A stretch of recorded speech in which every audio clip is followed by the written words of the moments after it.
بالله من الشيطان الرجيم. بسم الله الرحمن الرحيم. الطلاق مرتان، فإمساك بمعروف أو تسريح بإحسان. ولا يحل لكم أن تأخذوا مما آتيتموهن شيئا إلا أن يخافا ألا يقيما حدود الله، فإن خفتم ألا يقيما حدود الله فلا جناح عليهما فيما افتدت به. تلك حدود الله فلا تعتدوها، ومن يتعد حدود الله فأولئك هم الظالمون. وإن طلقها فلا تحل له من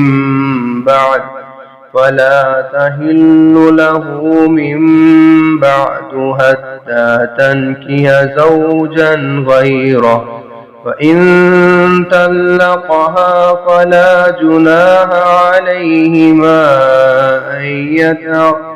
أن يتراجعا إن ظنا أن يقيما حدود الله، وتلك حدود الله يبينها لقوم يعلمون.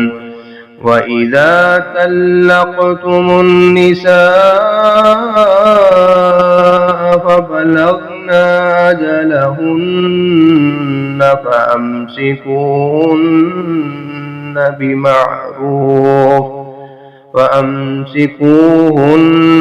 بمعروف أو سرحوهن بمعروف، ولا تمسكوهن ضرارا لتعتدوا، ومن يفعل ذلك فقد ظلم نفسه.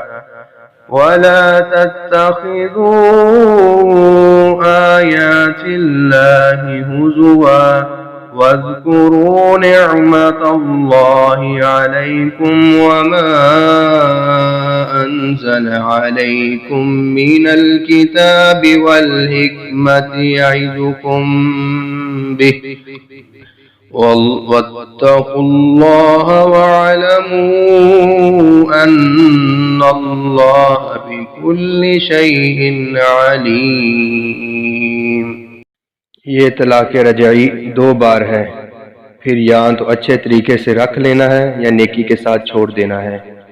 और तुम्हारे लिए हलाल नहीं इसमें से जो तुमने उन्हें दिया है कुछ भी लो, मगर ये कि वो दोनों डरें कि वो अल्लाह की हदें कायम नहीं रखेंगे।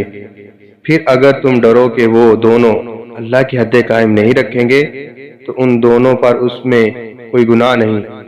जो औरत अपनी जान छुड़ाने के बदले में दे दे, ये अल्लाह की हदें हैं, सो उनसे आगे मत बढ़ो, और जो अल्लाह की हदों से आगे बढ़ेगा तो यही लोग जालिम हैं। फिर अगर वो इसे तीसरी तलाक दे दे तो उसके बाद उसके लिए हलाल नहीं होगी, यहाँ तक कि उसके अलावा किसी और खामन से निकाह करे।